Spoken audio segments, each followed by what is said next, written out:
just start the presentation. So you should now see something like a presentation. Is it right? Yeah, perfect. Yeah, perfect. Okay. Yeah, welcome everybody to this EBCU broadcasting, the voice of the European Beer Consumer Union. So it's just a very short intro. So who we are, why we organize such workshops. So what is EBCU? It's a European Beer Consumer Union, and it's a non-political, it's a non-religious organization, and it was formed in 1990 on an European level. So in 2008, there was a very, very important thing, and maybe you can mute, Brett, the others, because it's a little bit... I'll do that, yeah. Yeah, super. In 2008, it became a formal structure, and I think a very, very important point in history was really this professionalization by having a secretariat in 2009, and that was supported by the CAMRA. So in 2022, so not far away, we started the process to become a legal institution, non-profit international NGO under Belgian law. And I hope at the end of the year, we are really the EBCU with this European, not only European level, but also this NGO level. So these are the guys behind EBCU. One you can already see, that's me on the right side, but also you see Brad, who organizes this workshop today, who is involved in the EBCU, but who is not he's not an executive. So we differentiate between delegates and executives. We have 5 executives. You see Andre, Hans-Peter, Rianne, Chris, and me. And so we come from very different countries, Denmark, Finland, Germany, the Netherlands, and United Kingdom. So, and everybody is welcome, of course, but today we have 17 different countries and 180,000 beer consumers that we have under this umbrella of EBCU, which is a wonderful thing. So what is our mission? Why have we made this step towards NGO? Well, we want to preserve and maintain the diversity of the traditional European beer culture. And beer culture means not only the beer, but really the culture also around beer. And so this is a very important thing. So we are also very much interested in these cultural aspects, the social aspects, and so on. But we are also working on the taxation, for example, and we distribute also information about beer, and especially, of course, about regional aspects of beer. So, in fact, we are lobbyists, but we don't get money for it, and we're giving feedback for initiatives published by the European Commission.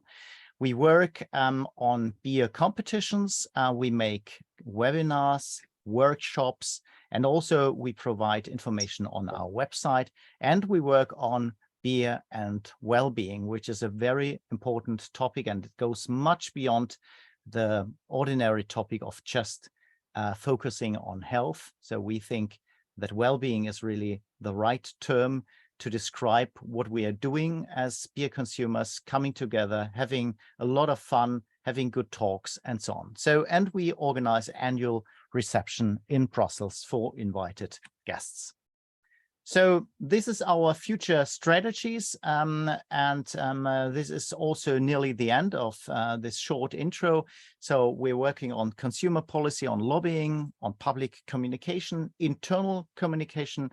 We want to strengthening the member organizations, and we want to develop a lot of topics like beer education, culture around beer and well-being, as I said before, and also environmental issues. So thanks a lot. And if you have any questions, please raise your hand. Thank you. Thank you, Brad. Thank you, CCC, and that's great. So what I'm going to do now, we'll start my sharing the screen for tonight's presentation. Hopefully you'll be able to see it. Just give me 1 second. Hopefully you can all see. Perfect. Perfect, brilliant. Thanks, CCC. Will, if you could unmute yourself as well, so that if you want to interject, feel free to do so. Okay. So first of all, very good evening, everyone. My name is Brett Laniosh. Although I'm sort of one of the EBCU project coordinators, I'm actually this workshop. It's slightly different because I'm actually half running it with Will, and I'll just hand over to Will to introduce himself. Yes, hello, good evening, everybody. My name's Will from Woodcote Brewing Company. We're based in the West Midlands in Worcestershire, and the brewery's been set up now since a short time, but since 2015. And tonight I'm going to talk a little bit about mild, ruby milds, light milds, and dark milds with Brett. Okay, brilliant. Thanks, Will. So the first thing I guess I'd like to talk about, what is mild? And that is not an easy question to answer. Will and I were talking about this earlier on, and defining mild is quite a challenge. I suppose, like a lot of beers, really.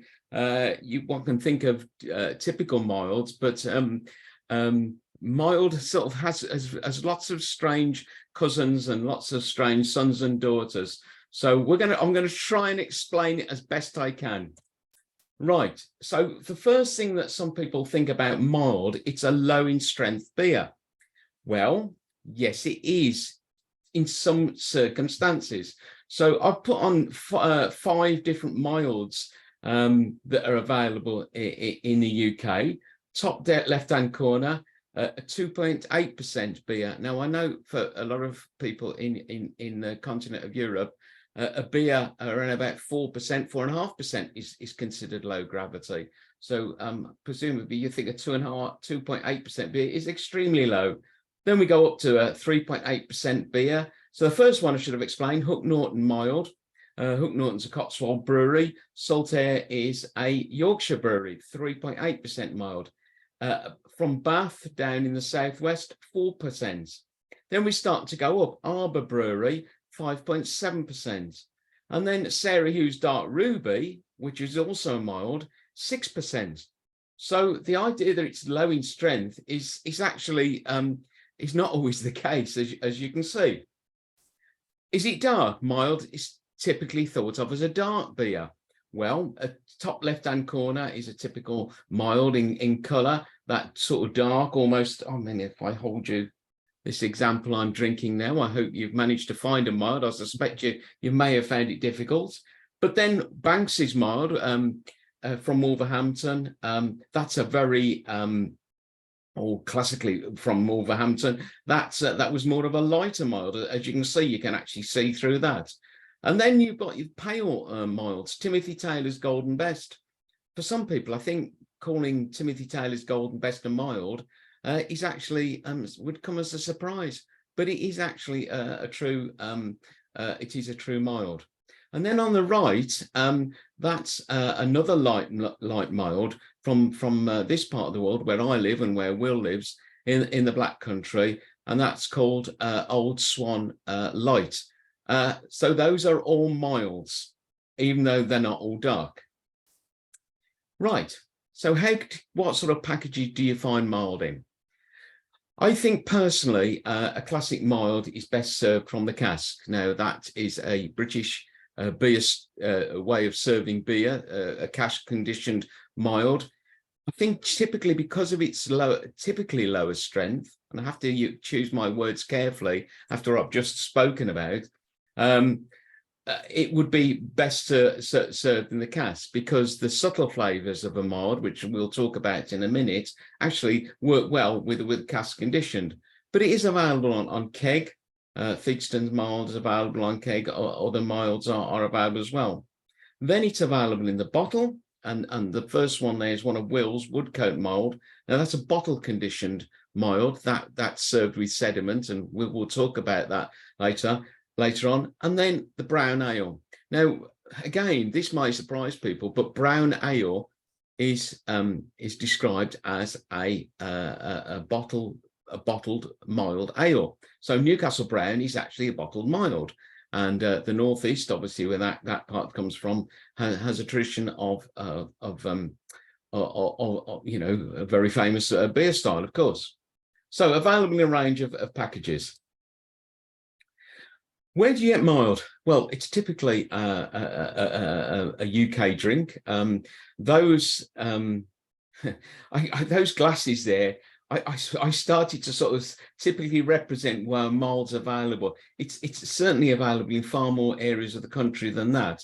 But I think a stronghold of mild is the Midlands and the West Midlands, Birmingham, the Black Country. But then you will find it in Wales. You'll find it in the northwest, the northeast. We've talked about with Newcastle Brown Ale, but also Edinburgh and Scotland and East Anglia. So there's probably not many parts of Britain where you can't find a mild. So what about elsewhere? Well, I did actually manage to find mild availability in Copenhagen, also in Seattle, and in Belgium.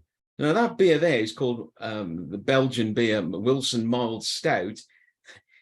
I've drunk that beer. It's actually quite a sweet beer. Whether you'd call it a mild or a mild stout, I don't know. I think we could have a long debate about that. Right, mild is often given a different name, so it's not always called mild. So, for example, the examples on there, Brains Dark used to be called, that's from South Wales, that used to be called Brains Mild.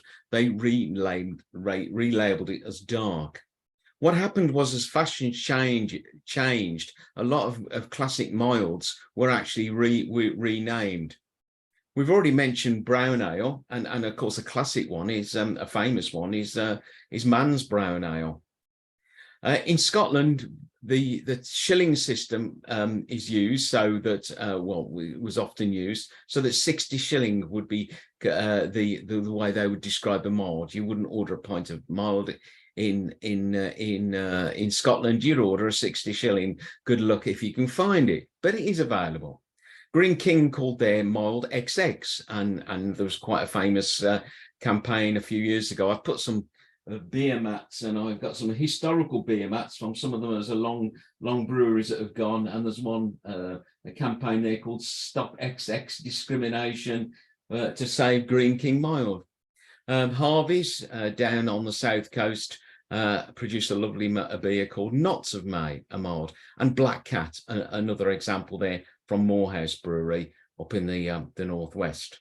So it does come under different names.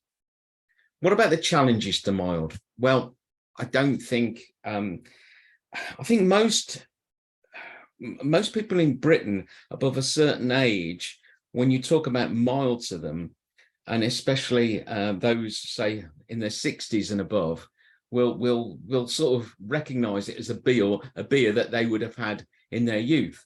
So it does have a reputation as being a as a caps an older man's drink, as typified by that poster in the top left-hand corner, that picture in the top left-hand corner.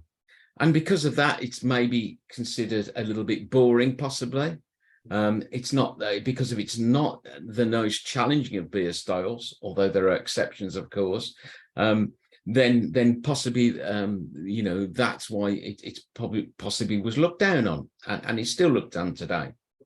But I think the biggest challenge to its reputation was the allegation, and it is truth, and some people may wish to comment on that, that mild was the beer that was sort of used to collect the slops from beer. In other words, any pub that had beer left over, they would pour the wastage in the mild, and you know that reputation. It's to a lesser degree, I think, but it is still out there. That sort of comment. So without doubt, there are challenges to mild in 2023 as a beer style. However, I think it's a brilliant beer style, and I really do. I would encourage you to try it if you can get hold of it. I've listed there some examples of what I think are my classic milds. These are milds I've had over the years. They come from all over the country, and I think I would look out for them.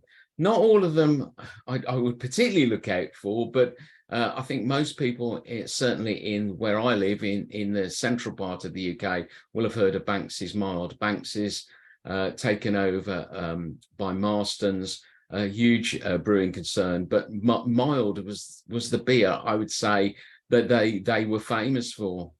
I've already mentioned Timothy Taylor's Golden Best. That is still available and a wonderful drink, well worth looking out for. Sarah Hughes Dark Ruby, again in the Black Country, that 6% beer is a classic, and I think if you were coming over to this part of the world, I would say that if you missed an opportunity to go and try it, you'd be doing yourself a serious misfavor. Morehouse's Black Cat, that has won awards, and I think it's a classic mild. You will find the taste of mild does vary from where you drink it in the country. I remember the first time I had Shipston's mild from Nottinghamshire, which is not that far from the West Midlands, but it was a very different type of mild to the ones I used to. It wasn't as sweet, for example. Holden's mild. Holden's are a well-known brewery in the Black Country. What I mean by the Black Country is the area to the west of Birmingham, not far from where Will and I are. And I think their mild is a beer. It's one of my favourites of their beers, and it's always a beer I'll look for. Then just down from that is Batham's mild. I think that's another classic mild. I'm lucky enough that I've got a pub that sells it, but basically Holden's and Batham's are both very traditional family breweries, and you know, they do sell quite a high proportion of the beer is mild. Although I suppose compared with the bitter, it is less available. Hobson's mild. Hobson's are a brewery in Shropshire, and their mild 3.2% ABV has won a champion beer of Britain. Certainly when I was on CAMRA's national executive, I remember it winning, and they're very proud of their mild, and it is a relatively popular mild. Other beers I already mentioned: Pardo's mild from the Black Country, known as Pardo's Light or Pardo's Original. Mag's mild from West Berkshire.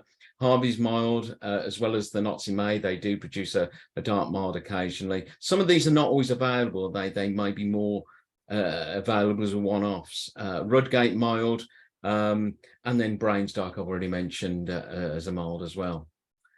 Right, I've managed to say what a mild isn't. What is it?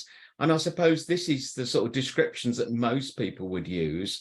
A typical mild, but of course there are exceptions. Slightly lower in hop bitterness, a subtle aroma, body and palate, slightly lower in carbonation, often dark and usually clear, and very often malt forward, slightly sweetish, and you'll get roast, caramel, nutty, a palate with a drier finish. And I think the one thing I'm most confident is the last bullet point. I think it is a great session beer, and by that I mean it's a beer to sit down in a UK pub and just savour. And I think it's a marriage made in heaven with a cheese and onion cob. And apologies if you don't know what a cheese and onion cob is, but if you ever do get it come across the UK, I would suggest just sit there and have a quiet drink. Sometimes you want a beer that's maybe less challenging, and I would say a mild is a perfect drink for that. So if you compare the map that I had a few slides ago with the slide on the right, you'll see the link between those industrial areas. So a little bit of history about malt, very briefly. Between the 1700s and 1800s, it was described as a young beer, often blended with a stale beer, typically 6 to 7% ABV, and it was branded either X, XX, or XXX. Now, in the 1900s, the strength dropped dramatically, but nevertheless, between 1900s and 1950, it was Britain's most popular drink, especially in those industrial areas. I already mentioned Nottinghamshire, Manchester, Birmingham, the Black Country, South Wales, and the North East. Well, and also the central lowlands of Scotland. Well, those I've already mentioned as mild areas. Well, there you can see why mild was so popular. So what happened was that in the 1960s, mild lost it went out of favour, and bitter overtook mild in terms of popularity. So much so that when CAMRA was formed in 1971, they launched a campaign to promote mild, and that still goes on today. CAMRA's main mild is an ongoing campaign. At the current time, it's around about, it accounts for about, the figures I've been able to find out, about 3% of total beer production. So it's not a beer that's popular at all. And as a consequence, it can be challenging and difficult to find. I'm going to hand over to Will now, who's going to be talk about a little bit about mild and on one of his recipes, and I'm going to just hand over to you and talk about your recipe, Will. Oh yeah, sure. Thanks, Brett. Well, yes, I do remember when.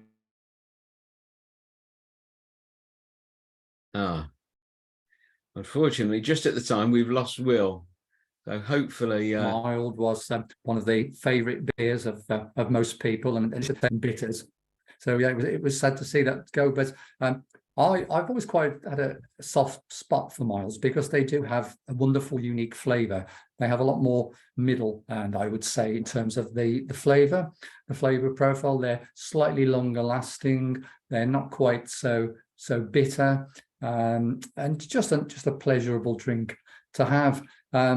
A few years ago, I was on holiday down in Cornwall, and I visited a pub there, one of the oldest brew pubs in the UK, called the Blue Anchor. And they brew a beer there called... Now, they don't actually call it mild or anything like that down there. They call it middle. But Spingo is anything between a 5 and a 6% deep amber beer. And it just reminded me of the good old to write a recipe very similar to this one, but decided not to go quite as strong as they did. I decided to go 4.7, which is still, by today's standard, strong for a mild, but by yesterday's standard, relatively middle of the road. So with this particular recipe, you see, we started off with the base ale malt, which is what you get in most mild drinks, most mild ales and bitters. And then to give it a little bit of colour, we add the crystal malt. That's a slightly roasted malt to give that more sort of biscuity flavour to the beer. And then we add to that torrefied wheat. Now that's great for head retention and gives it a nice, tight, foamy head, which is lovely to see against that contrasting either dark or amber finish. The next ingredient was Caragold. Caragolds give it that wonderful caramel flavours to it, and we had 12 kilos of that. And then we used the Weyermann Vienna malt. I particularly like that malt because it gives a little bit more sweetness and another little layer of flavours. And then to darken the colour and get the amber, because we like it quite red, we use a little bit of roast malt in there, and that gives it that nice deeper colour.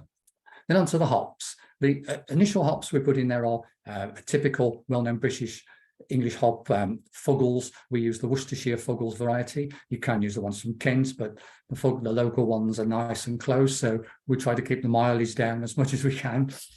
And then on flame out, that's at the end of the boil, we add Goldings, again, Worcestershire Goldings, and that just gives it a little nice aroma, slightly earthy aroma, a little bit minty, but again, a nice hop to finish with, and then a little bit of Northdown hops. With the Northdown, it's slightly more floral, so again, it's more to do with the aroma, and not so evident on the taste, but when you smell the beer, it just gives it an extra little something that stands out. We use typical English yeast like a Nottingham ale yeast or a London ESB yeast, which these are top fermenting yeasts, which all milds use. We start off with a gravity, original gravity of 1045 with a target gravity of 1007, and then this gives us a 4.7 percentage beer. We mash in at 66 degrees, so not too hot, not around middle of the road, and with our fermentation temp 19 degrees. That's slightly lower than some of the beers we do, where they could be typically 20, 21. Lagers, of course, and Pilsner styles we brew at a lot lower temperature, but 19 degrees, and it takes about 8 days, 9 days to reach fermentation, the level we want, and clean up. And then we pop it into the barrels, has a few days to condition, and off it goes to the pubs or in bottles for secondary fermentation. So that's our sort of. So yes, that's it on that particular recipe. So if there's any questions on that, then please feel free to ask. Will, there's one question that's come in on the chat window. Anna Meta's asked, what is the batch size for the recipe? So oh yes, so on this one, it's on I think it worked on our system on a 7-barrel system. So I presume they're going to want that converting to converting it back. I see what you mean. Yes, so that's yeah, I can do that. Let's have a look. So we would make out of that. So in litre wise, so let's see, 22 times 40 litres. So that makes the batch of about 900 litres. Okay, thanks, Will. No problem. I'll ask you. Anna Meta says thank you. Okay. If there are any other questions, please put them in the chat window, and I'll ask Will. Shall I move on to the next slide, Will? Yeah. Fine. Okay.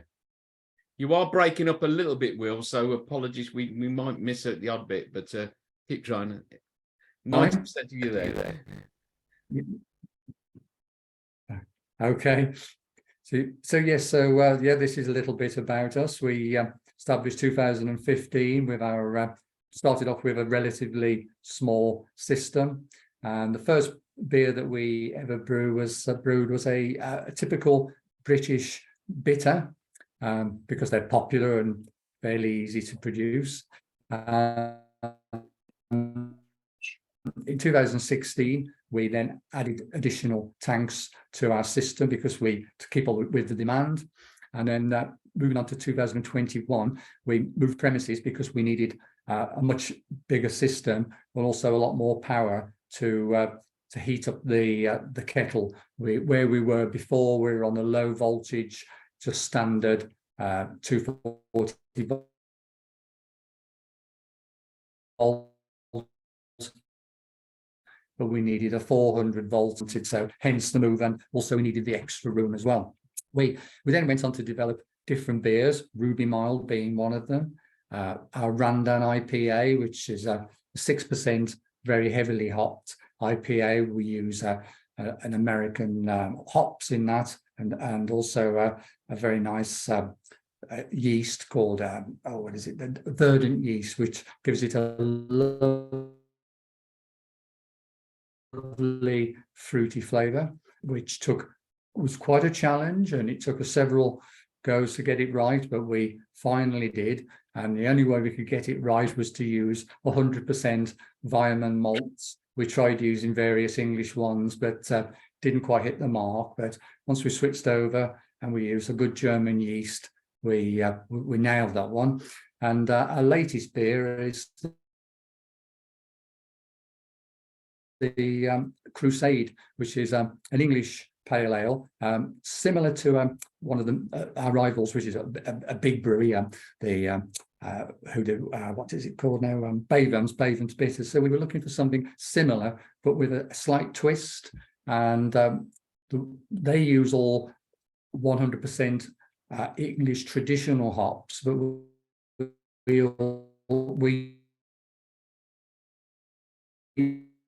we use the same, but on a mainstream hop called what is that one called?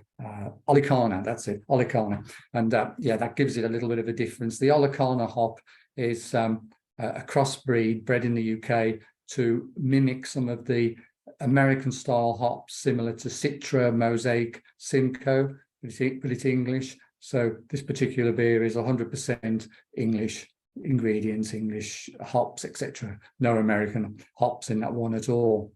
So yeah, we won 6 awards in 2022, one for the mild as well, which we were very pleased with that, because not many people win awards for milds. And we picked up 4 more awards 2 weeks ago, 2 for the Crusade, 1 for the XPA and 1 for the SPA. So that was at the Ludlow Beer Festival. So that was quite a nice surprise as well. And we've now installed a new fermentation vessel, a much bigger one, a 1500 litre. And that's going to help us now with future demand, hopefully, fingers crossed. Thanks, Will. We got 95% of that. Oh, right. Little breakups, but they're very short. So I guess the question is, what's your? I've explained my background with mild. I think when I was growing up, the first time I went to a British pub, I think it was the first drink, and I remember having something called brown and mild, which was a combination of a brown ale and a mild, which is strange, really. But yes, what was your introduction to mild, Will? Yeah, I do remember that. You know, people used to call it a half and half, or there was all various different names they had for it. But yeah, I think I just remember. I guess it was probably seeing my grandparents and my dad occasionally in the pub, and they would always be drinking a darker beer. Very, very seldom did you see them drinking light beers then. And I guess it was probably the first time that I had a little taste of beer, and it was a mild. So when I was old enough to go into a pub, I started drinking Banksy's mild, and I thought it was a wonderful drink, and I didn't really see what people saw in bitters. I preferred the mild at that time, and probably carried on drinking Banksy's mild for, I don't know, 3 years, 4 years or so. Then started to drink some of the lagers that were coming out, because there were a few interesting lagers which were quite nice, and which always reminded me of going abroad and drinking continental beers. So I quite like that. And then after that, I got into the IPAs. Really liked a nice hoppy beer. And I suppose a couple of years ago, about 2 or 3 years ago, I really started to enjoy these new world hops and these new funky IPAs that were coming out. But I do feel now that I've almost turned a circle and coming back around to some of the forgotten beers and rediscovering some excellent beers that we've all almost forgotten about. And I mean, that's really why I came out with that Crusade and the Ruby Mild. And what we have found with the mild, because we did a dark mild as well, it did get a lot of resistance from publicans. So when you're trying to sell the beer and you say, we've got this new beer and it's a mild, they say, that will never sell. It's a waste of time. No one will drink it. We'll throw it away. So we said, look, just give it a go. Trust us, it is nice. Get people to taste it. When they come to the bar, just say, have a taste of this, and give them a little taster. And we've had great success. There's been 1 or 2 pubs which have took it on permanently. They have said that when we get to the very warm summer months, maybe it probably might not sell as much, which I can understand. because people will probably want to go for chilled beers and colder lagers. But yeah, we've had quite a lot of success. It was only supposed to be a beer that we did occasionally and possibly more in the autumn and winter months, but we're brewing it on a fairly regular basis. I must admit, there's, you know, we're almost, I think we've just run out of the bottles of it about a week ago, and we're down to the last 2 or 3 barrels at the moment. So I guess we'll be brewing that again before long. I resonate. That resonates what you were talking about. Pubs, certainly around here, I've been into pubs that sort of you know, was said to me that we'll never, you know, we just don't sell darker beers, milds, porters or stouts. But at least I know at least 2 of them, not, you know, not far from me, that they will sell mild, and they put it on. It seems to take a time to get established, but then it's there. It seems to be there always on the counter. Yes, it's true. And it's a bit like with the Bavens mild. I was talking to one of the landlords from one of the Bavens pubs, and I said, what is the ratio between bitter and mild that you sell? And he said, it's about 1,000,000 to 1, which was a bit extreme. But yeah. It didn't sell very much mild. No, but thank goodness they're keeping it going. Oh, yes, they are, because there are some people that's all they drink there, and that's great. And it's nice to have that choice. And the Bavens mild is relatively low percentage, so you know, you can have a couple of those and you're going to be absolutely fine. Yeah. Did you ever try Highgate mild, Will? I did, yes. Yeah, And Highgate, for those who don't know, just to explain, Highgate was brewed by, there was a large brewery. There's still the company exists, M&B, Mitchells and Butlers. Anyone in Birmingham and the back country will have heard of Mitchells and Butlers, but they had in North Birmingham, in Walsall, their own mild only brewery, and that's all it brewed, and it was a fantastic beer. In fact, I've got a pump clip up there, and sadly they closed it. They closed it down. Yes. But what a terrific beer that was. I remember it. Yes, it was a lovely drink. Okay. I'll just put the next slide on, Will. Oh, yes. So that's a picture of our brewery. You can see the large fermentation vessel. Closer to us is the latest addition. The 2 going back from that are they're about 1,000-litre conical tanks, which are great for all styles of beer, IPAs, lagers, and so on. And at the back, you'll see there's about 4 smaller ones, and we tend to do high strength beers on those, and experimental beers. So we did last year a mango IPA. Also last autumn we did a pumpkin IPA, which was 6% pumpkin, and we used a lot of pumpkin pulp in that one, and it came out quite nice, a very silky, a different flavour beer altogether. We just do these seasonal style ones, so summertime tends to be the more lighter fruits like the mango and grapefruit, and the winter time more of the pumpkins and the darker delights that we can find. One of the questions that came in, Will, was do you supply beer festivals, and which beer festivals will people be able to find your beers at?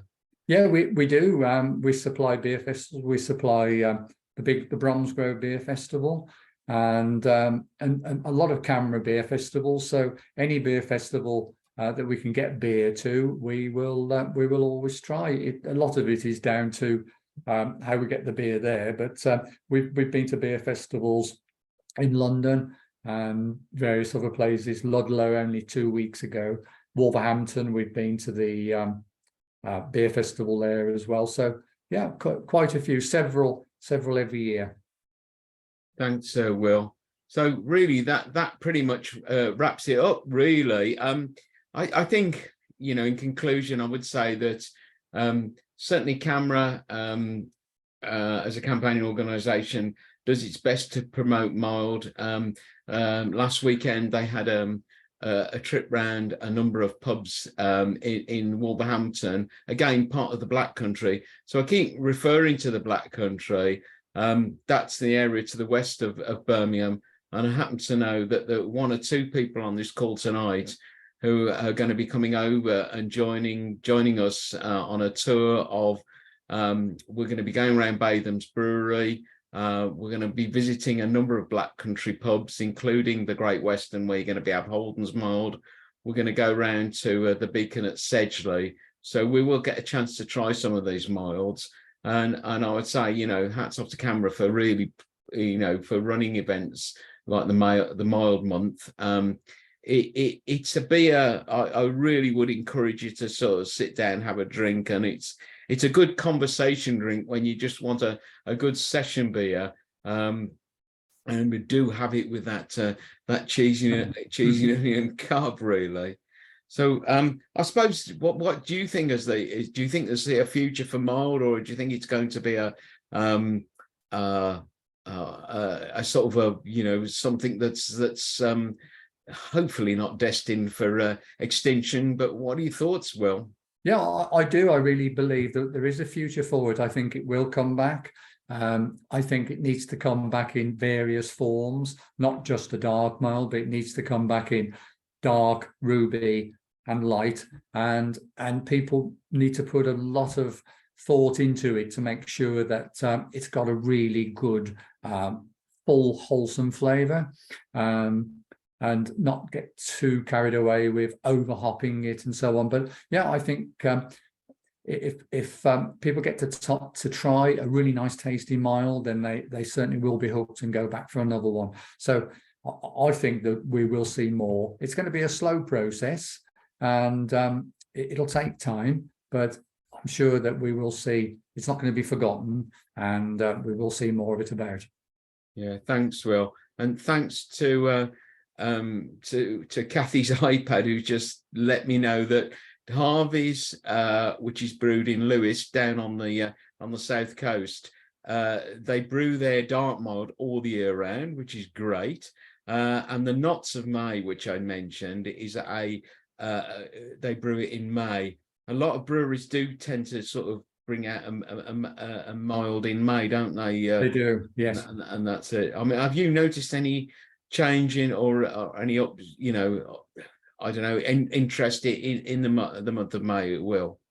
Yeah, I mean that we do get sometimes with the bottle sales, people will come on because they've seen information from either CAMRA. People are talking about the month of May, so and mild May, so they start to go, oh yeah, that's a good idea. I haven't had any mild for a while, or I'll have another try and see what it's all about again. Either they've not tried it before or they've forgotten how good it was. And so, yeah, it does stimulate a little bit more interest. And, we do need to see different beer styles, because sometimes you go into pubs and it's all pales, it's all IPAs and lagers. And it's nice to have that bit of a choice. I mean, yes, you've got your stouts, your dark stouts, but you don't see brown ales anymore, very rarely, and milds. And people like to try it, and it's different. And yeah, I think there's a future forward. Yeah, definitely. There's a question coming from John. So he's going up to Stoke-on-Trent and asking, can he expect any mild up there? Now, I'm not from Stoke, even though Stoke's not that far from me, but I'm trying to think if there are any milds available in Stoke. I think I'm really just not sure. I think they tend to, in those pubs in Stoke, some great pubs in Stoke. Yes, you'd expect to see a mild up there, but if any regular available, yes. That's a difficult one. I don't know. I would have thought that it's a sort of, you'll go into a pub, and you may well just happen to find it available, but it's a challenge. It's challenging. Yes. I can't dispute it. It is. It's yeah, I'm sure there will be. I'd be surprised if you couldn't find a dark beer. I mean, that's the place where you'd almost expect it to be, around the potteries and that sort of area. So I'm sure probably a local, smaller craft brewery style would do something similar. Yeah. One of the problems is a lot of breweries don't like to use the word mild, and that was the same with Sarah Hughes's Ruby Mild. They dropped the name mild off the end of it because it did they felt maybe it was a bit too old-fashioned, or it would turn people off. But I think you could still find a mild up there, but it may not be called a mild. It might have some other name. Yeah, that's always a challenge. You have to sort of look at almost the style. So we think we've got it bad. Mike was saying he's trying to find it in Washington DC area. Everyone seems to be brewing double IPAs around here lately. Yes, I think that is where mild comes into its own, isn't it? You know, yes, it's like you say, it's all right having the pale hoppy bits, but sometimes you want to change, and something like a mild. Somebody once asked me online, they said, what is the nearest beer style to a mild that's not a mild? And I don't know, I found that really challenging. I said, well, the only thing, I think I've had some porters that have got a characteristic of mild, the colour, the low hop rate, but I've had porters and nothing like Baltic porters and nothing like a mild. No, it's a difficult one. I guess some of the old brown ales are similar, but slightly more sweeter than a mild. But it's a difficult one. I did try one of the American beers, the Brooklyn Lager, which is like an amber coloured lager. And although they're clearly using a lager yeast in there, if you strip that out of it and just go through the taste profile, it's got a lot of malt, caramel malts in there, and I would say crystal. So it did make me think straight away of a mild style of beer, although it was kegged, so it was obviously very gassy and slightly overcarbonated for my taste. But if you imagined it wasn't as carbonated, then it still had that mild characteristic. And I am actually thinking about producing similar type of beer to the Brooklyn, which would be literally the same mild recipe, but I would switch the yeast over to a German lager yeast, and I think that would give a nice result. But what would you call that as a beer? I mean, is that a mild? The only difference is a few grains of yeast. Everything else is the same, but the beer will taste very different. So it's a tricky one. Apparently, St. Louis, there's a beer called Civil Life. They make a nice mild. So thanks, Bruce, for that recommendation. Mike's already said he's going to look out for it when he's out that way. Someone said, hope we'll see mild on the continent. Almost finding it almost impossible now. And somebody said they found 2 dark milds in New York. So there's obviously some interest. Yes. Yes, Kathy, thank you. Titanic mild. We were talking about Stoke-on-Trent. Oh, of course, yes, Titanic, yes. You can find those certainly beers in Stoke. Yes. Somebody's going on a mild hunt of Bexley in southeast London. If not, they'll order online. And Beer Frank says, look, if you can't find a mild, brew your own. Well, yes. Thomas says he loves mild and brown ale. I don't know if that's together or separately. Right, a question for you, Will. I'm going to put it over to you because it's technical. If mild was originally a blend of young and stale beer, what was the style of those young and stale beers?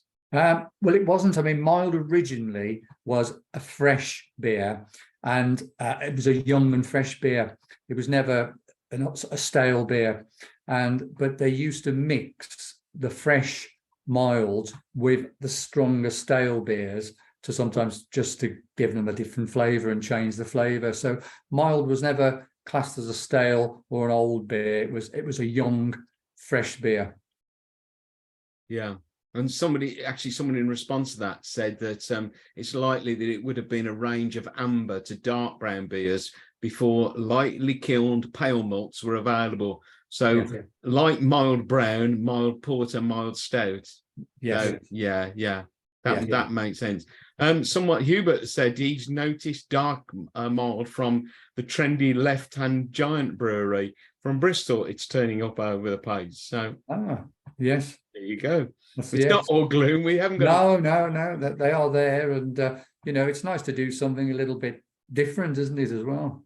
Yeah, okay. And have there been any imperial molds in the UK?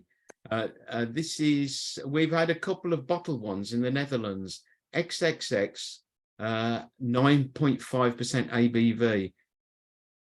I haven't. Yeah, the closest I've probably seen to that is the Spingo one, and they did do a 6.6% version of it.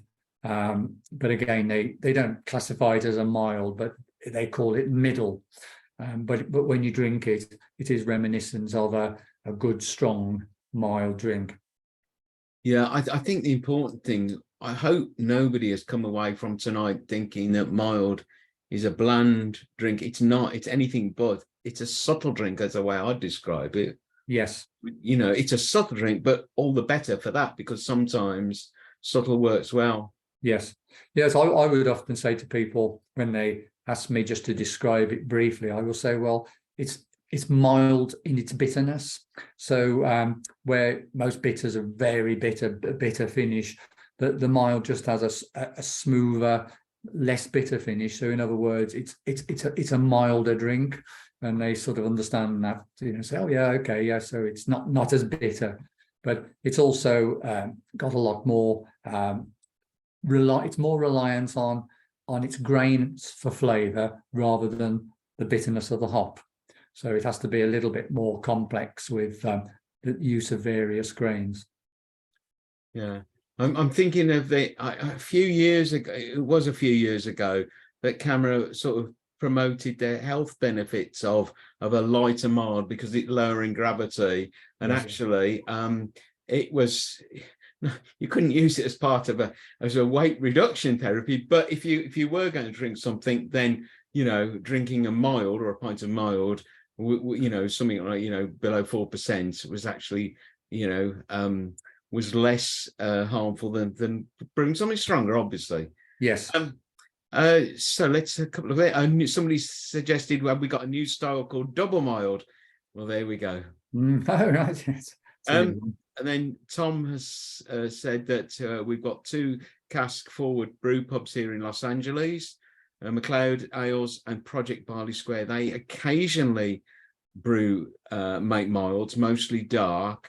The latter did a ruby mild in December to honour the English football team in the World Cup. Oh, interesting. Okay, well, I think that pretty much wraps it up.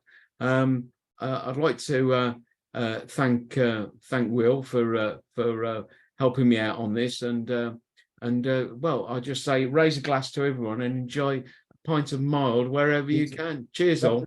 Cheers. Yeah, cheers.